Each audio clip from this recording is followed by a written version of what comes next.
done to him. Where is she? How is it possible for you to be more cute? Do you like your new costume? I secured a new recruit for the rebel Poor Lions. It's a small little Ewok. Look a bit like an Ewok. Yes, look at the little Ewok. Very small. Oh, open up your calendar. Oh, it's much can top yesterday's. It's number 3. It's always so difficult to find, isn't it? Oh no, we did number 3 yesterday. Oh yeah, it's 4 today. That's why it's difficult to find.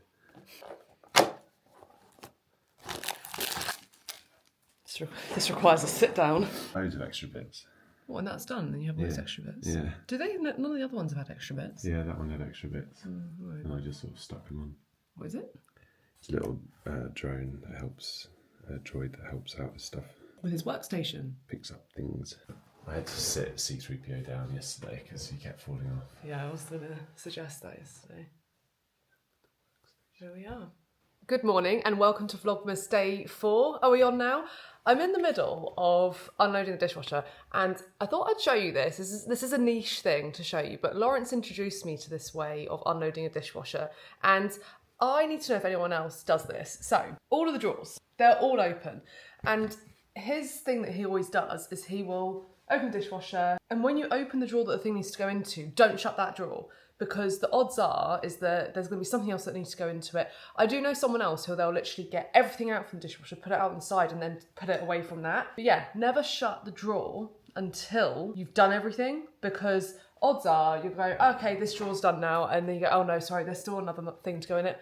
Anyone else do it that way? Or is that just a weird little thing that Lawrence has developed over time? I picked up, I forgot to say, when I went to that story place on Vlogmas, was that day 1? I picked up some of their coffee beans because I've made notes. I don't know if you follow me on Instagram, but if you follow me on Instagram, I put out a story a little while ago saying I love a chocolatey or nutty note of a coffee.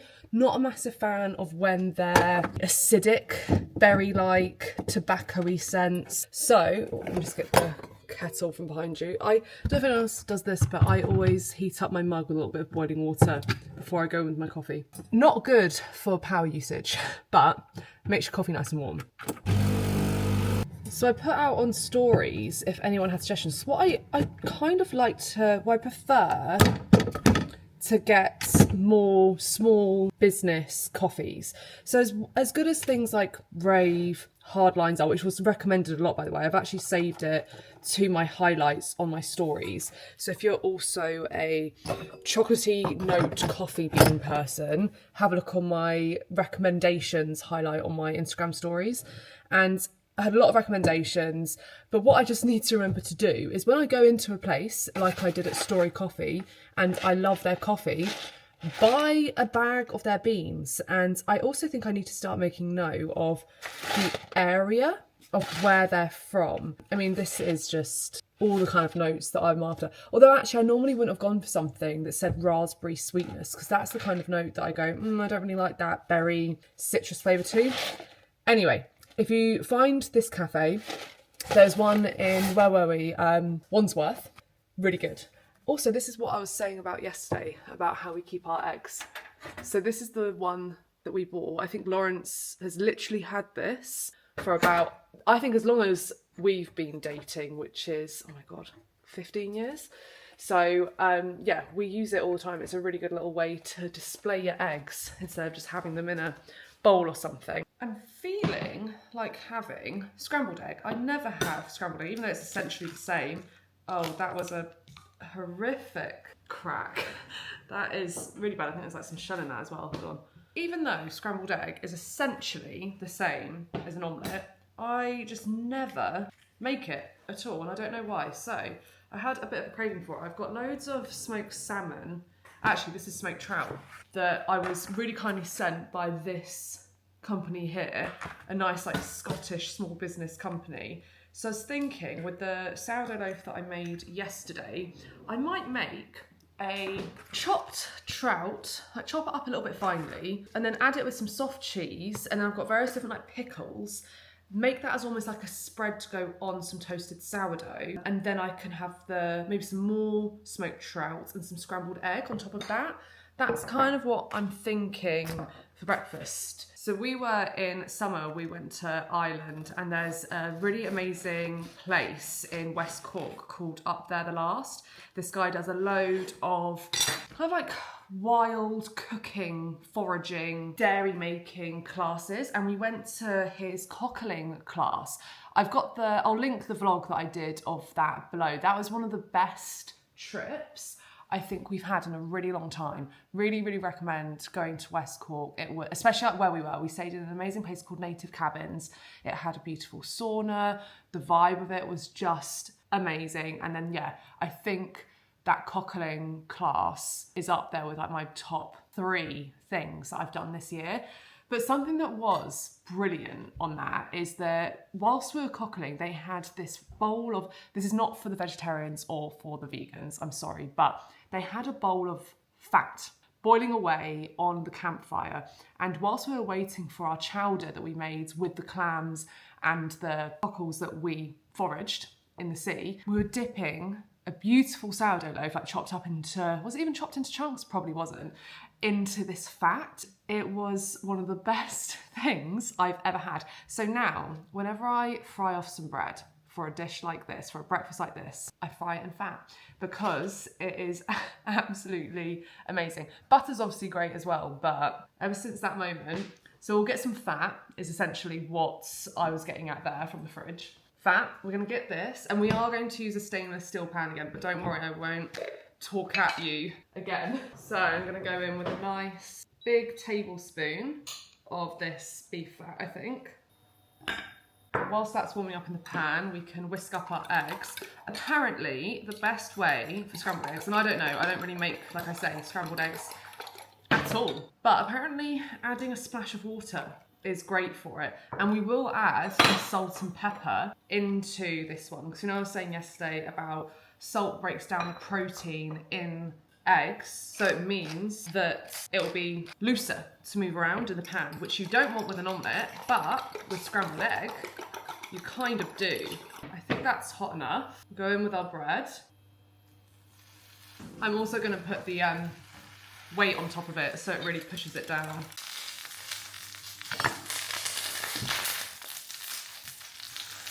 That flip over. I think that should be done now.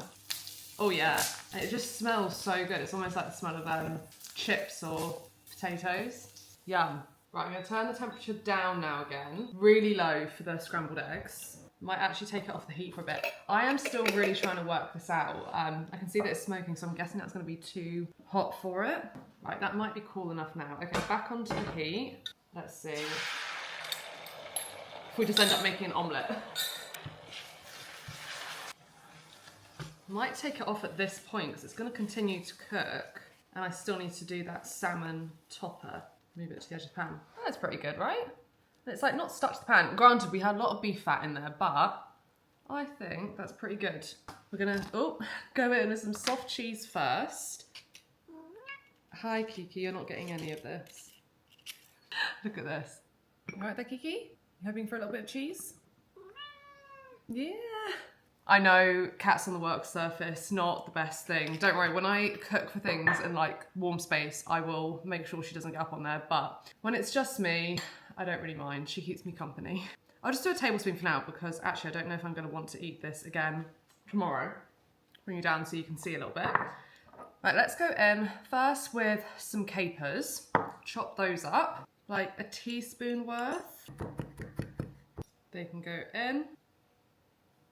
Then we have some pickles, this one here. These are Bad Boy bread and butter cucumber pickles. I just love the branding of this Bad Boy, like Goat Rodeo Goods. If you have an Oliver Bonus near to you, I don't know if they sell the pickles. I've definitely seen them sell the seasons that they do, and I've got this one here from them.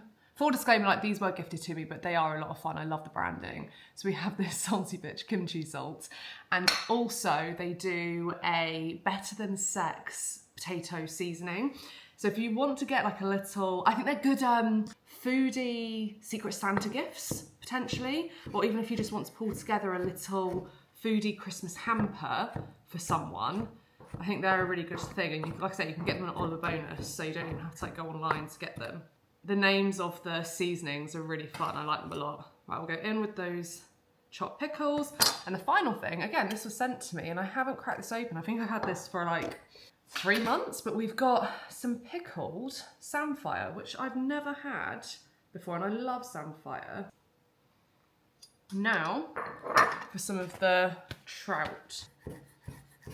Chop this up. I want like quite nice chunks of it as well, and put that in with this. This might be a nice canapé idea for Christmas as well, because you could make this ahead of time and then you could put this on top of bellinis, crackers, crostinis. Kind of like a different take on doing a smoked salmon bellini, especially if you use trout instead of smoked salmon. Pink plate today. Oh my God, this bread. Let's bring you over here so you can see, that's better, you can see that better. Then we can go in with our spread and do a little bit more of the smoked trout on top of that. Or actually, should I leave it like that and then have that within the scrambled egg? That might be a nice idea. It's still actually really nice and loose. And then we can ribbon some of the smoked trout. I'm gonna resist the urge to put crispy chili oil on this, but I probably will end up doing it. Imagine serving this for Christmas Day breakfast. I'll be well happy to receive this then. Look at that, I'm very happy with that. There's the breakfast there. Maybe the pink plate wasn't the best idea with the trout on this one, but I love the look of this. Right, I've got a little bit of work that I need to do this morning, so I'm gonna crack on and do that. I also need to finish off painting those egg holders for the reel that I'm going to be posting of that. But I really want to make with you guys the garland that we can put here today. So we'll get all that little bits of work done first, and then we can make the garland together.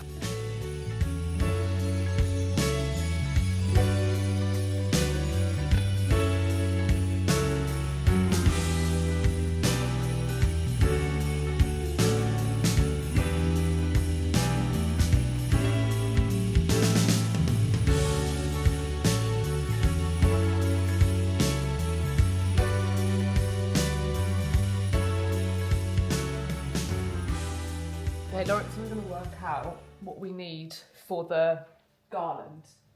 Oh, what fun. Yeah, okay, fine. So like 3 different words to go on each one. I might do a secondary one that hangs a bit higher with the blue cord with shapes on.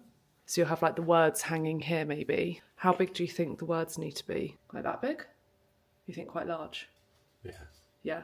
What are you going to do? Piece of rectangular thing and then a letter on it? No, I was going to like make the actual letters like padded.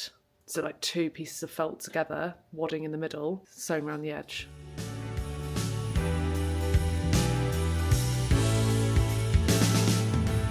Got all the letters drawn out here. Lawrence has done all of them for me. I am so glad that he has done it because I never would have gone to this level. He's really drawn it all out properly, measured everything. Look at all these like markings that he's done. I would never have done that. I would have just freestyled it. So now I'm just going to cut all of them out before I sew them all together and put the wadding in them. There should be quite a lot of excess fabric as well, so we'll be able to do that secondary garland either round the top or the bottom of it. I've got a different coloured cord for that, and we had a load of oranges that were like going off, so I've dried them all out a few weeks ago.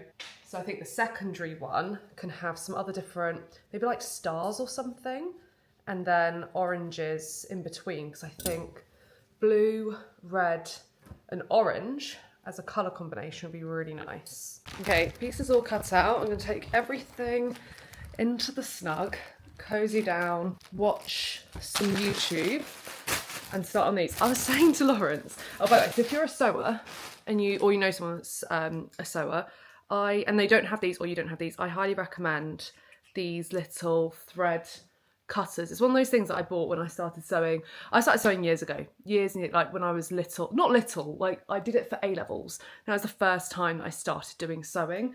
And I loved it. I went on a London School of Fashion. I went on a few of their courses like over summers.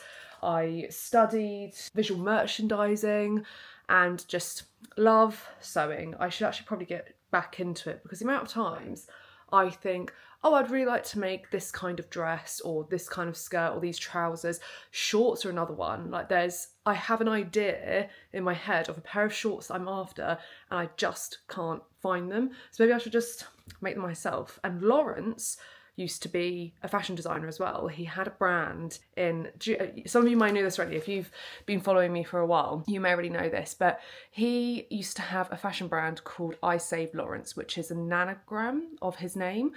And you know when the Oxford Street Topshop had that basement bit with all of those concessions in, his brand was in there, which is really, really cool. He had his own shop in Portobello, or was it Shoreditch? I know that he lived in that area of London. Anyway, so he's really good with sewing and I use his sewing machine for a lot of things. I don't actually own my own sewing machine now, but why do you need two when you have one? But I was saying to him when he was drawing all of these out that there's a new thing that's come out since I did sewing, which are these little clips you can put on the side of the fabric that have red marks and green marks on them to essentially tell you, do sew here, don't sew here, or do cut here, don't cut here. And he was like, why would you need that? And I was like, come on, you must have had so many times when you were sewing where you were either tired or distracted or just in the zone and you cut something or sewn something that you didn't need to. I was like, I'm not sure. I was like, no, you definitely would have. And as I was cutting all of these out, look what I did. I literally did that exact thing with the A. So I'm going to have to re-sew this bit together, which is a little bit annoying. I've got all of these embroidery threads as well. I don't actually have a good embroidery needle. I have a really bad habit of culling things. I'm like the opposite of a hoarder. I will be like, I haven't used this, get rid of it. Lawrence is the opposite. He'll be like, no, we might need it for this in the future. And I'll just like, nope, throw it away or donate it. We don't need it. And I don't know if I did that with some of my embroidery stuff because I went through a phase of really enjoying embroidery, and I still do, but it does take a really long time. It was before I did the work that I do now, it was before I cooked as much, and it would be my thing to just sit on the sofa and embroider stuff. I think it's a good thing to do, especially if you know people that've got young kids or babies. I don't really have a lot of people in my circle that have really young kids or babies, so it's not really a thing that I do much anymore. But when someone would have a new baby, I would buy them a dungaree set and I'd embroider the name or the letter of the baby's name with like lovely little hearts and flowers and stuff all around it. I must have gotten rid of that embroidery kit, or it's somewhere in the house, because I would be surprised if I got rid of that, because I had an embroidery ring, I had so many different things. I've got all of this still, so I'm really surprised. If I did get rid of it, I would not have got rid of the ring and not all of this. So I must have put it somewhere being like, oh, this is where I'll keep it, and if I need it, I'll use it again. I think one of these needles will be okay, this big one. We'll see. It might be too small, but I think I'll be able to make it work. I'm going to do contrasting colours with the letters, but ones that match the other colours that I've got here. So I think I'm going to do green and yellow, so the yellow will be around the stitch. Then I'll probably we'll do yellow and blue, and then we'll do green and blue together. Do I even have, oh yeah, got a whole load of greens, green and blue. Okay, we'll get on and do this. Garland check-in for you. It's taking a lot longer than I thought. I thought it would take a while, but I've been doing it for the last 2 hours, which is fine because I've just been sat here watching some Vlogmas and cracking on with it. I've done all the yellow ones. I haven't told you the phrase yet, have I? I think I'll leave it a surprise until it goes up. But I've got, in the middle of that one, I've got 1, 2, 3, 4, 5, 6 left. So I feel like it's going to be a little while. I have sped up. I think the first few were a little bit difficult, especially like this particular felt on the yellow. The needle didn't seem to go through that smoothly, so it's becoming a little bit tricky. This one has been a lot better. So I think I'll just crack on with that later on tonight when Lawrence and I are watching TV. It's quite a nice therapeutic thing to do. So it's not the worst thing, but maybe in hindsight, I should have just run them through the sewing machine. But I do like how it's got the nice contrasting stitch. I keep on forgetting to open up my advents. It's only when I'm like going out the door because they're by my office, which is right by the door. So let's do, I think we've got 2 days. I don't know when I last did it. Did I do number 2 on this? Yes, we've done number 2, we've done number 1. So we need to do yesterday's. Oh, oh! I'm excited for this. This here. Oh, I completely forgot about this. Okay, I'm going to show Lawrence this in a second. And then, what have we got here? Alpine milk chocolate, Brita Sport. Oh my God, I love Brita Sport so much. I've found little like sets of loads of different flavours. And that's one of them. And then 4. Oh, no, another Brita Sport. Oh, good, that'll be after dinner treat. Butter biscuit. Number 3. What's this one? Oh my gosh, is that a caramel one? Caramel, so yeah, caramel apple. That's very exciting. And where's number 4? Oh, right here. Violet and I think fuel is strawberry, right? Strawberry and violet. Delicious, those. And then we have 2 of our wine ones.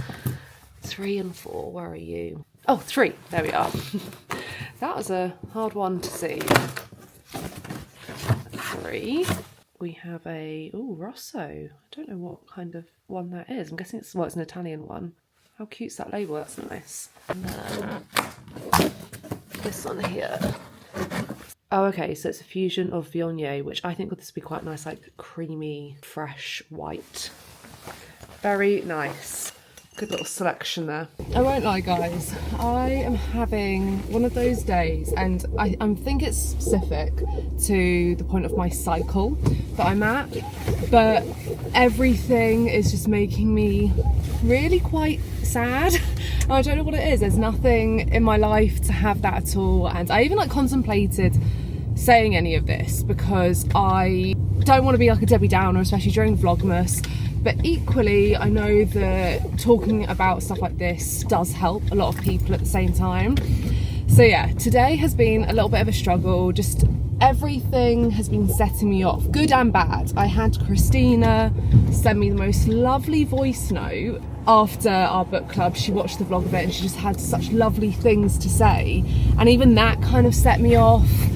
Yeah, today's been a bit of a struggle, and even to a point where I'm just popping out to the shops to pick up a few things, and I had a John Lewis order that I was like, okay, cool, I'll drive to the centre and I will pick up that order. To open up the email to see that I had actually had it delivered to my local post office, not to John Lewis, so that got me really frustrated. And then I needed to pop to Waitrose to get a couple of bits for a job that I'm shooting with them tomorrow, and I forgot like half the ingredients, so I'm having to go back and pick those up. And yeah, just one of those days. Hopefully you get them as well, and like not in a bad way, not in like a I hope you get these too, but I really hope that I'm not alone in this, because it is one of those situations where you feel like this and everyone else is going along their lives around you, and you just think, am I the only one that just wants to burst into tears with everything? I don't want that to be a Debbie Downer. Like Vlogmas, like I am a happy-go-lucky person, I would say like 95% of the time, but there's the odd time where yeah, I do struggle, and today just feels like it's been one of those days, you know. I'll show you all the bits that I got as well from Waitrose. It's a bit of a mismatch of a shop because, like I said, purchased a few things to do ad with them tomorrow. So this is for that. We've got some of their brioche. We can probably use the leftover of this to make some sort of like nice toasty or something over the weekend. Some Brussels sprouts, that's for the ad as well. Some sage, that's for the ad. Some eggs. It's winter at the moment, so our chickens aren't laying very much, and also I will need these for the job that we're doing together. This is a surprise that I got for Lawrence and myself because I've only recently got into them. We actually did a taste test of, was it like all of the supermarkets last year? Not all of them, but loads. Pretty much like Aldi. I don't know if we did Lidl, maybe. I'll link, I think the video is live still. Yeah, it will be. I'll link that video below. And we just literally tried all of them, and ranked them. Comprehensive. It was very comprehensive. Well, I went and bought loads. Yeah. Do you remember? Here you go. You can put this away. Do you remember like the categories and stuff? You did. Fill, pastry. Yeah. Look. The look of it. And these ones, and we purposely didn't do like the finest ones. They were all that mid-range. And the Waitrose ones were the ones that came out best. So, saw those. First mince pie of the season. Yeah, Great. This is going to have with dinner some basil. You can take that. Also some fresh pesto to have with dinner as well. I needed some more Marmite, so I got some of this Marmite. What is it? XO. XO. Extra old. Yeah. Deeper flavour, I think it says on it. Oh. No. It's just, Christ. it's gone everywhere.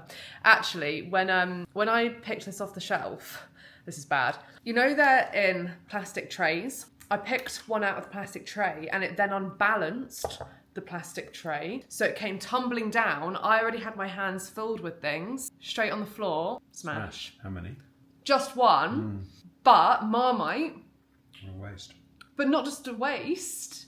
Imagine having to clean Marmite up. It tastes like... It tastes like Bovril. No, it tastes like beer. Really? It tastes very yeasty. I think it tastes like Marmite. I'm not sure that's worth paying the extra for. But still nice. How much extra? No, actually, like maybe a quid. But I thought it would be fun to try. 2 big blocks of butter. So I do get through those a lot. Keep one out so it can come to room temperature for when I film tomorrow. Here is actually, this is what I'm working with tomorrow. I'm excited to try this because this is all over their ads with Joe, what's his face, and Keira Knightley. Joe Wilkinson. Some of their frozen southern fried goujons. Always have some of these in the freezer for quick, speedy dinners. Normally things like a taco. I've got some of this because lime scale is becoming a bit of a problem in our shower. Something that you'll be happy to see as well. I bought some on Amazon. Oh. That's good. And it's the brand that you like. Lawrence loves. Do you love this brand? No, you like the Eco brand. Yeah, Ecovert. Do you want to cancel your Amazon order then? Or shall I return that then? It's easier to return. Okay, I'll return that. Just use It will take a long time for us to get through 2 of those. So we may as well return 1.